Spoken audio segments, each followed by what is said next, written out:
Snap out of it. Get up already. Lying down for a mere fever? Don't be such a baby. Right now, my temperature is at 106 degrees Fahrenheit. I can barely move, and even though it's summer, I'm freezing and can't stop shivering. This isn't just a regular fever. I've said it over and over, I need to go to the hospital, but this woman in front of me dismisses me. It's just in your head. Ashamed to want a hospital for such a small thing. Close by, my month-old baby girl is crying. I'm sorry, sweetie. You must be starving. Mommy just can't muster the strength right now. As my world gets hazy, I hear a voice. My name's Orla. I'm a 28-year-old stay-at-home mom. From rural Texas, I was drawn to the city lights and ended up in Boston for college. Initially, some people teased me for my southern drawl, but others found it endearing. I was fortunate to make many friends here. Now my southern accent is almost gone, and people are often surprised to find out where I originally come from. After graduating, I got a job at a local firm in Boston as a receptionist. That's where I bumped into Robert, who worked for a client. He eventually became my husband. Robert's job at an international company often takes him overseas. We didn't get to see each other much, but after dating for 3 years, he popped the question one Christmas. Our wedding was a joyful occasion with college friends, colleagues, and family. Everyone was there celebrating our love. With tears streaming down, my mom held me close. You deserve all the happiness, she said. Life felt perfect. Until I moved in with that she-devil. Robert grew up as an only child, living with his folks. They were genuinely warm and welcoming when we first met, making me believe they were genuinely kind-hearted. The age gap between Robert's parents is more than a decade.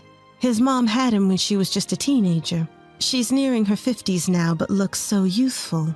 It's so lovely to have Orla with us, right, honey? She'd often chime in. Absolutely. If you ever face any trouble, just let us know, they'd assure. I'm so glad they're understanding. I've heard about those classic mother-in-law versus father-in-law tales, but with this mother-in-law, I think I'll be okay. I felt at ease. The first time something felt off was right after we got married. During a work break, I received a call from my mother-in-law. Picking it up, I heard, "So, when is Orla moving over?" Excuse me? I mean, aren't the two of you staying in the room you originally lived in? It's pretty cramped. Like a dog's kennel, isn't it? I just thought maybe you'd be moving here. Her voice was cheerful, as always, but I definitely sensed malice in her words. Robert had moved into my place after our marriage because our workplaces were nearby and I was attached to that space. Did she just call my house a dog's kennel? I'll discuss it with Robert, I said before hanging up. That night, I told Robert about the call. He felt the same way I did and immediately called mother-in-law. Hey, Mom. I talked to Orla, and we're not planning on living with you. Yep. Bye. What did mother-in-law say? She sounded a bit disappointed, but she got it. Good. I sighed in relief. Late that night, I got a single message from mother-in-law saying, "That's too bad." I apologized the next morning, but there was no reply. Time passed, and I discovered I was pregnant. Both our families were thrilled, but it seemed I had severe morning sickness and spent most of my day in the restroom. I ran out of paid leave and had to quit my job feeling guilty. After a while, although I still felt some nausea, I could manage some household chores. I always looked forward to the prenatal checkups, watching our little one grow.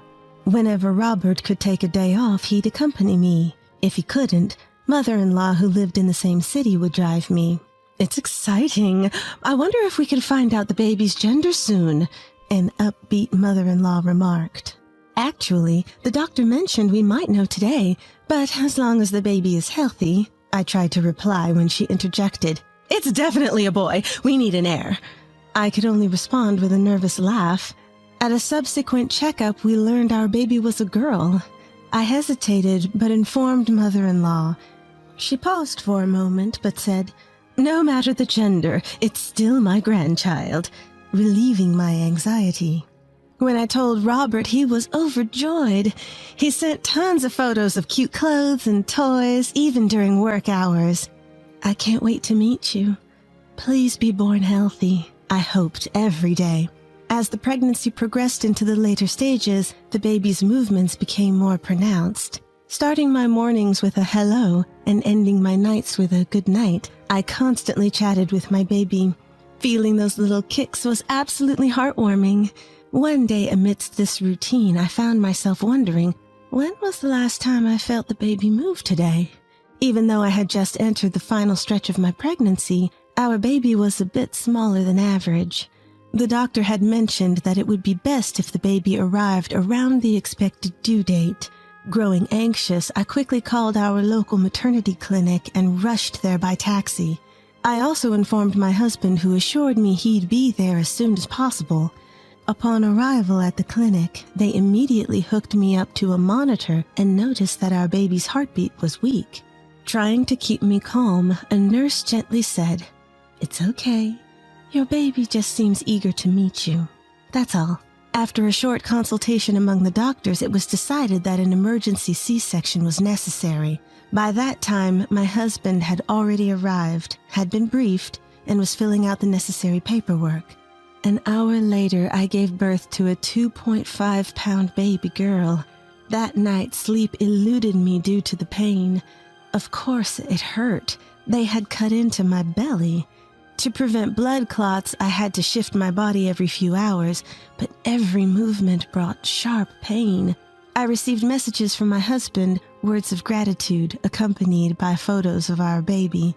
It seemed he had informed our parents, who were overjoyed with the news.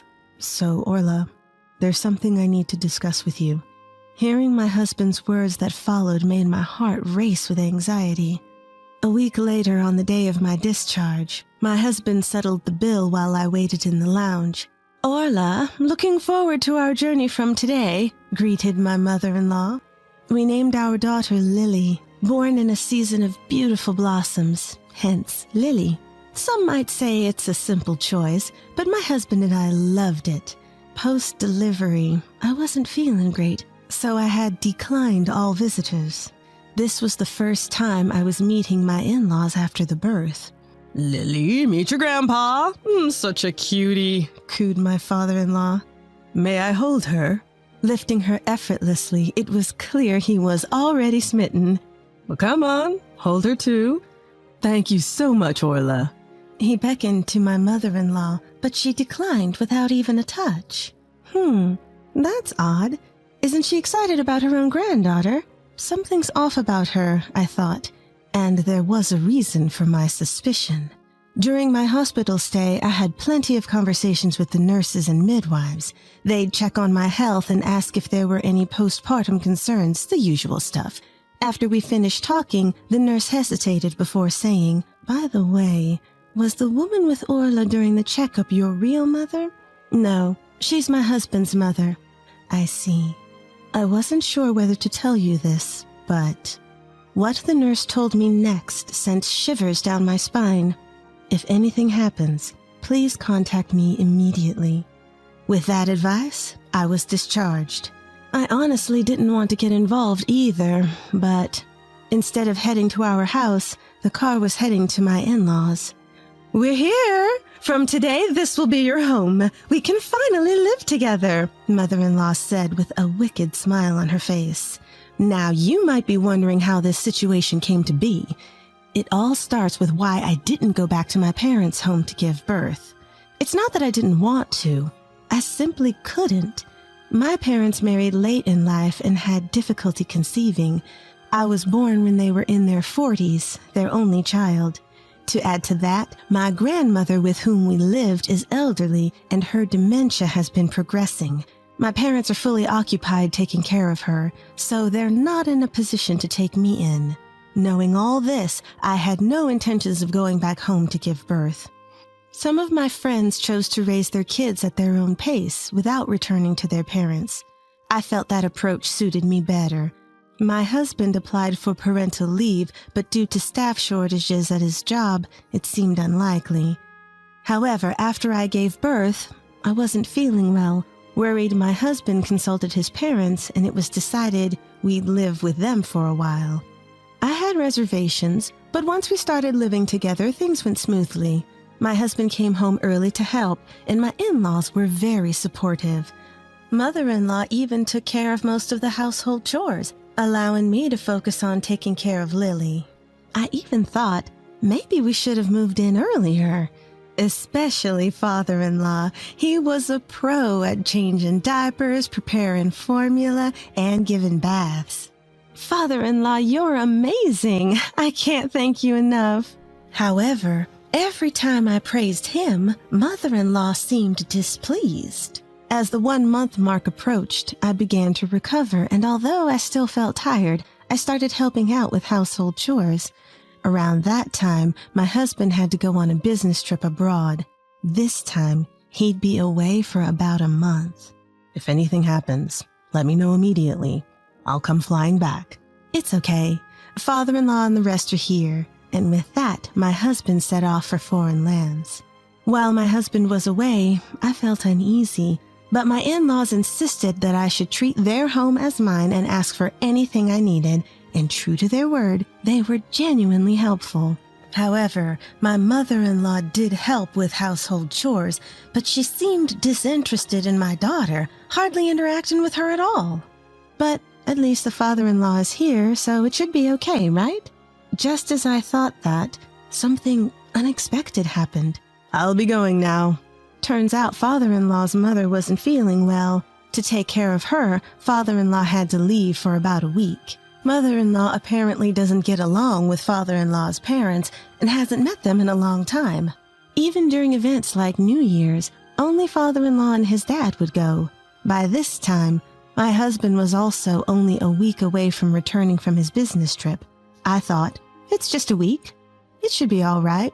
But my memories of the next few days are a blur. From the next day, mother-in-law's true colors shone.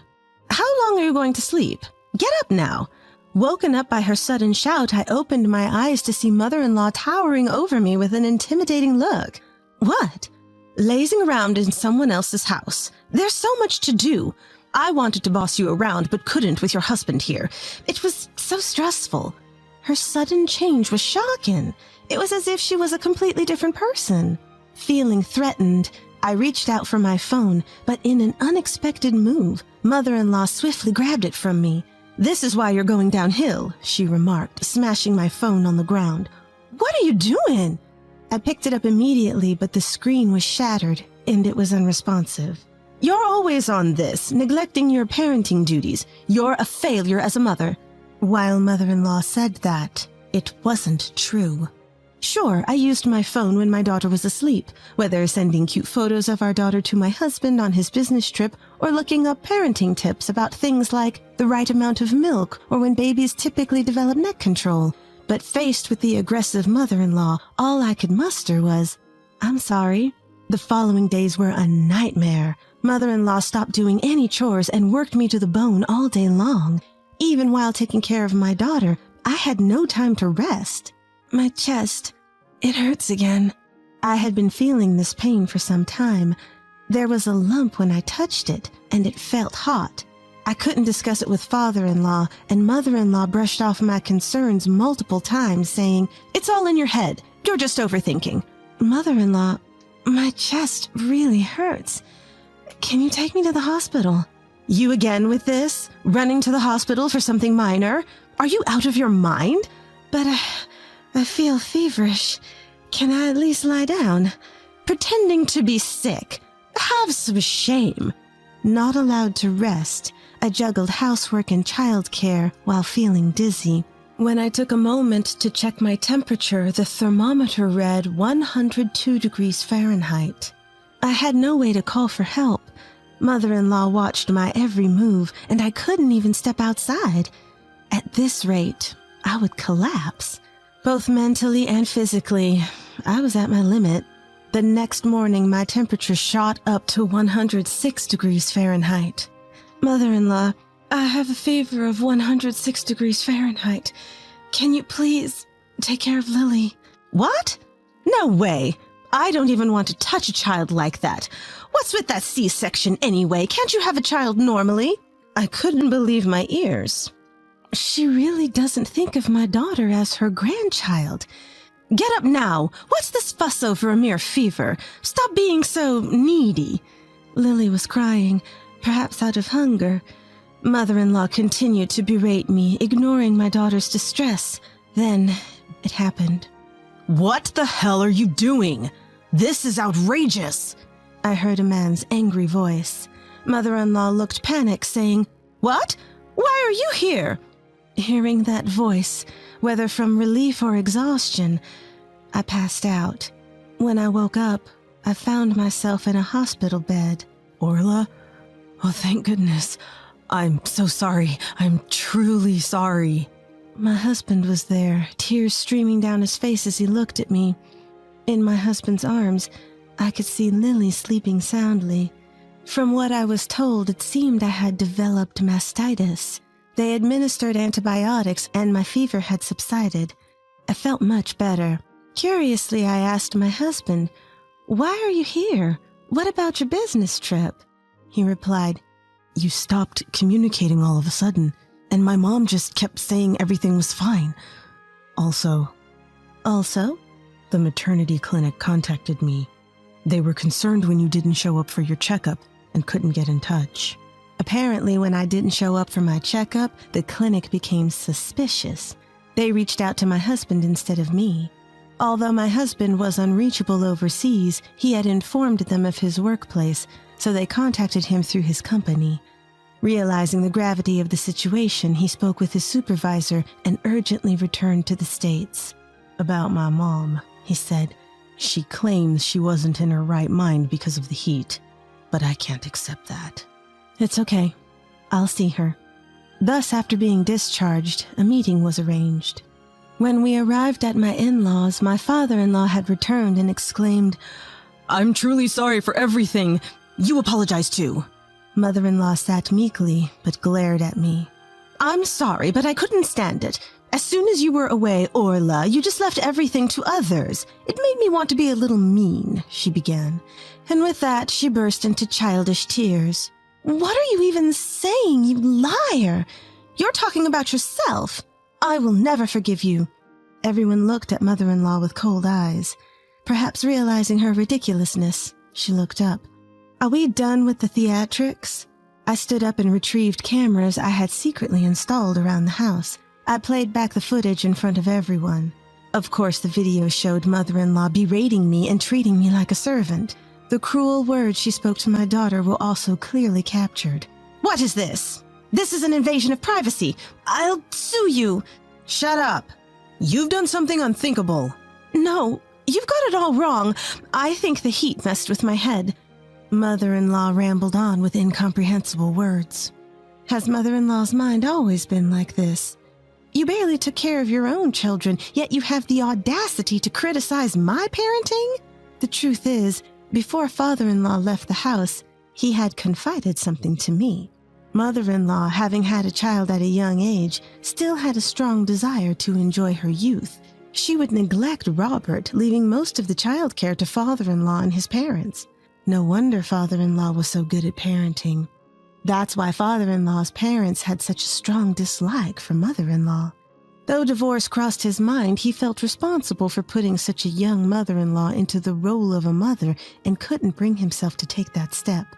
By the time Robert was old enough to understand things, mother-in-law began to show a little more care, so father-in-law felt relieved. However, he had noticed mother-in-law's lack of interest in their son. Suspecting the worst, and after consulting with me, he set up a camera before leaving. The agreement was that if anything suspicious occurred, he would be informed immediately, but he never expected to lose contact on the very first day. When mother-in-law realized father-in-law was involved, her earlier bravado vanished. Her face turned pale.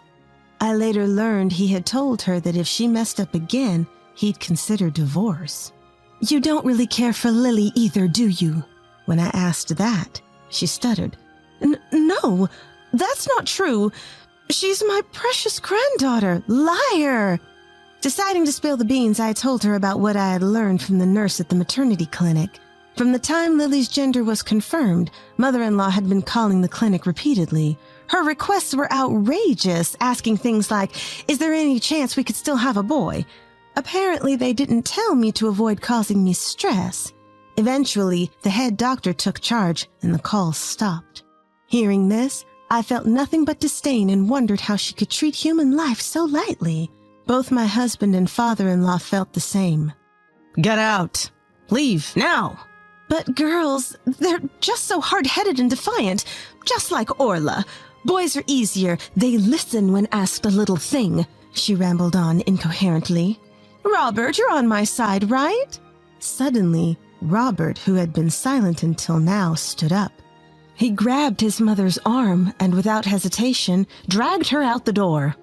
Allies? Are you serious? After what you've done to my precious Orla? And Lily, I don't even see you as my mother anymore.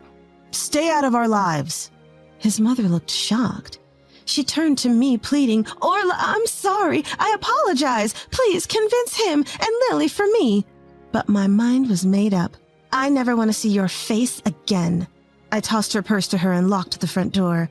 She caused a scene for a bit, but when our neighbors started coming out to see what was happening, she perhaps out of embarrassment hurried away. What happened after? My in-laws went through several discussions with their lawyers. She tried to reconcile many times, but his feelings had completely cooled off. In the end, she reluctantly agreed to the divorce. Thanks to the property settlement from him, she won't struggle financially for a while, but she's still in her late 40s. Sooner or later, she'll have to work. I'm not sure if she, who's never worked a day in her life, will manage, but she should face some hardships. As for us, Robert's company opened a new branch in Texas, and he had been wanting to transfer there. We decided to move. Our new home is just an hour's drive from my parents' place. Every weekend they'd visit, completely smitten with their granddaughter. Little Lily, who was born tiny, has grown so much she's off the growth charts. My father-in-law sold his house and started living alone. He's always been good at housework, so he's living comfortably. We video call often, and he always shows up for his granddaughter's special events. After everything, I've decided to cherish my family more than ever.